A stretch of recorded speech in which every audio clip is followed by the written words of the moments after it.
Et les entreprises françaises les plus importantes sont au Maroc. Et le nombre des emplois les plus importants est au Maroc. Et les investissements les plus importants, notamment dans la technologie, l'innovation, l'industrie automobile, l'industrie mécanique, électronique, sont au Maroc.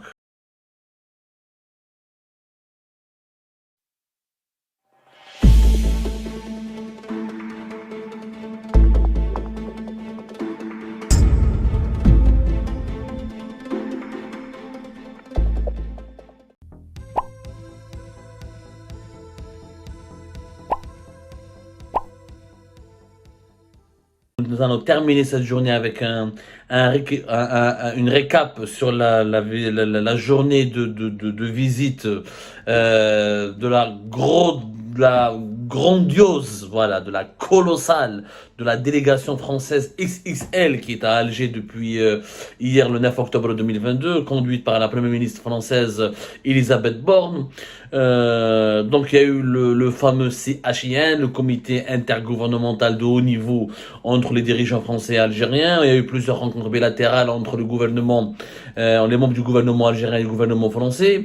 Il y a eu cette déclaration, il y a aussi le forum des affaires franco-algériens, voilà, qui a été inauguré aujourd'hui, auquel ont participé plusieurs entreprises françaises et algériennes, et dans lequel Madame Elisabeth Borne a fait des déclarations importantes, mais malheureusement a donné des déclarations, encore une fois, parole à parole à parole, qui est même avec la chanteuse Dalida, parce que dans la réalité, eh ben, les paroles des Français ne sont pas suivies des faits. On va essayer de comprendre tout ça. Alors, il y a eu donc le Forum économique algéro-français qui a été co-présidé par le Premier ministre algérien Ayman Ben Abdelrahman et la Première ministre française Elisabeth Borne, dans lequel donc la Première ministre française elle a dit: je sais que l'Algérie est engagée dans une ambitieuse diversification de son économie, que la France elle est prête à participer à la diversification de l'économie algérienne. Elle a dit: j'ai la conviction que nous serons plus forts ensemble, la conviction que la coopération entre les entreprises algériennes et françaises peut être à l'origine de grandes réussites. C'est ce qu'elle a dit donc ce 10 octobre 2022 à Alger, lors de ce forum économique algéro-français.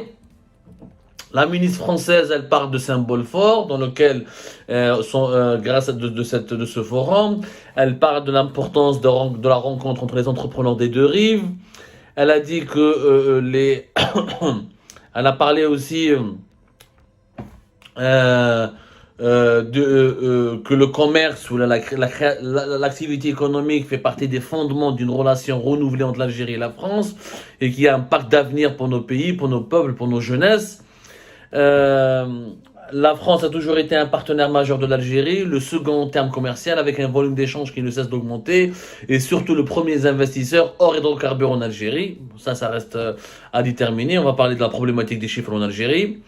Elle parle, Madame Elisabeth Borne a parlé aussi de la preuve de la volonté de nos entreprises de construire et de ne pas se cantonner à un secteur unique.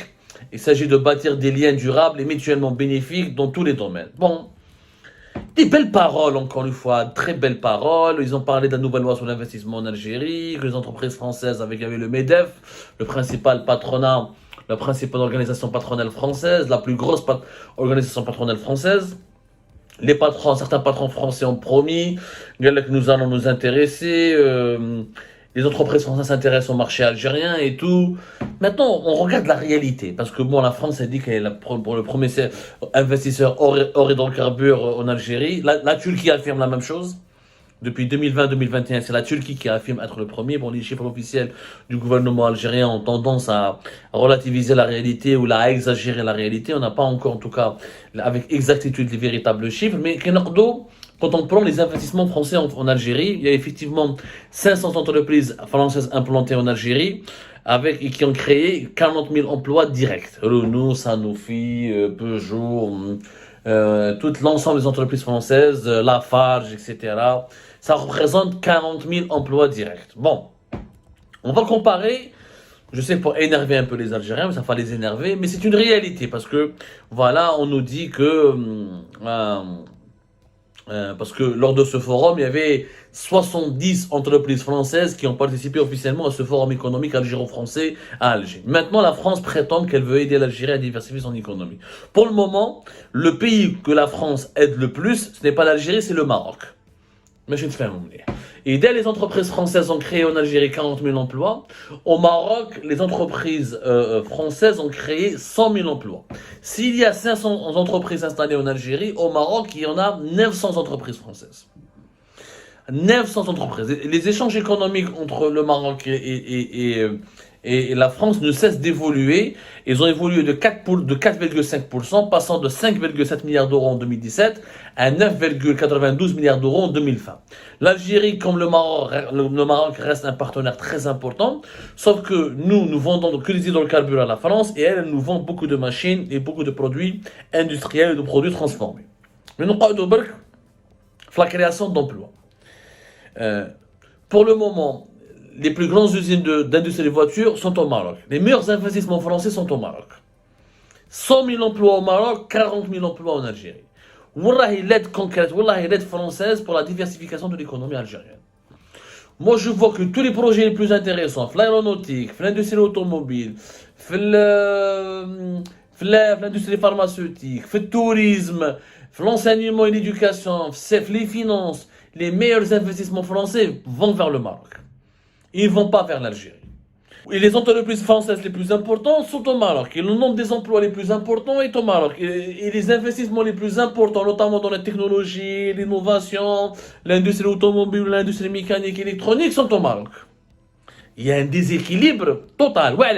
Parce que les dirigeants algériens, quand ils rencontrent les Français, ils ne savent pas négocier. Les dirigeants algériens ne parlent que des visas. Visa, mémoire et visa. Dossier de la mémoire et dossier des visas. Ils ne savent pas ce que c'est que créer des emplois, ramener des nouveaux investissements, créer des richesses. Le forum algéro-économique français, algéro-français, le forum économique algéro-français n'est qu'une formalité. Vous allez voir que dans une année, dans 2 ans, 3 ans, rien, parce que des forums algéro-français, il y en a eu dans l'histoire. Il y en a eu beaucoup en 2017, bien avant 2017, les représentants, les patrons de MEDEF qui viennent à Alger régulièrement, chaque année il y a une délégation, les patrons algériens qui partent à Paris à chaque année, toujours des échanges, mais des discussions, des paroles, il y en a eu beaucoup. Les Français, en fait, les Français sont malins. Ils savent comment diriger les Maghrébins. Ils savent que les Algériens, c'est des sentimentaux. Il faut juste leur faire des promesses et bien leur parler. Alors que les Marocains sont pragmatiques. Il faut leur donner des choses concrètes. Ils nous ont bombardé de promesses, les Algériens. Ils nous ont bombardé de promesses. On va faire une grande usine de médicaments, on va faire des transferts de technologie, on va faire de la formation, on va faire l'usine Peugeot, on va relancer l'usine Renault, on va... Mais depuis 2017 jusqu'à aujourd'hui, aucun projet important français n'a été réalisé. Tous les projets français qui sont actuellement, ce sont des projets qui datent de début des années 2000, là, la deuxième partie, la deuxième décennie, depuis 2010. Les projets français actuellement qui sont menés en Algérie ne sont que une petite extension des activités des anciens projets. Il n'y a rien de nouveau sous le soleil, rien de nouveau. Ils te bina ou ils avec les Marocains, ils leur donnent tout. Quand les Français partent au Maroc, les biens immobiliers, les Français achètent, les restaurants à Fès et à Marrakech, les hôtels, les clubs de vacances, les usines, fi Casablanca, fi Khnitra, fi Rabat, la zone, fi Tanger, à côté de Tanger, des investissements très importants. Et tu vois, en France, au Maroc, ce n'est pas les ministres français qui partent en ce moment, mais vous avez toujours les présidents des régions. En France, il y a un découpage administratif, et le département aussi la région. Beaucoup de présidents de régions, ou là de hauts responsables des régions françaises, partent souvent au Maroc et défendent la cause des entreprises françaises. La France affirme être aussi le premier investisseur étranger au Maroc. Mais les chiffres ne sont pas du tout équivalents. 900 entreprises, 500 entreprises en Algérie, 100 000 emplois au Maroc, 40 000 emplois en Algérie. Il y a un problème. Si réellement il y a une lune de miel entre l'Algérie et la France, et là pourquoi nous les Français ne créent pas des emplois chez nous? Pourquoi ils ne nous rapportent pas de richesse? Voilà. Jusqu'à aujourd'hui, le rapprochement algéro-français ne profite pas aux Algériens et à l'Algérie. Ce n'est qu'un rapprochement entre les dirigeants français et les dirigeants algériens. Où à chaque fois, visa, etc. En fait, ce qui va changer, c'est que la France va débloquer les visas pour l'ensemble des responsables des dirigeants algériens et leurs familles.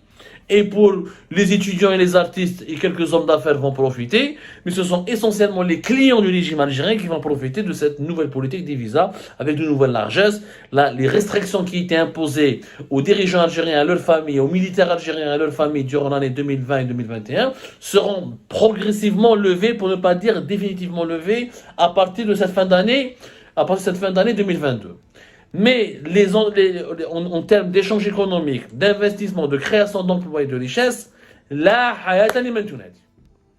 Maintenant, vu du blablabla, et les Marocains profitent, ils prennent les meilleurs investissements pour eux, les meilleurs projets français au Maghreb, ça part au Maroc, et l'Algérie ne reçoit que des bonnes paroles, encore une fois, que des belles chansons, que des belles promesses. Tout ça parce que nous avons des dirigeants qui pensent d'abord à leurs intérêts avant de penser aux intérêts de leur pays.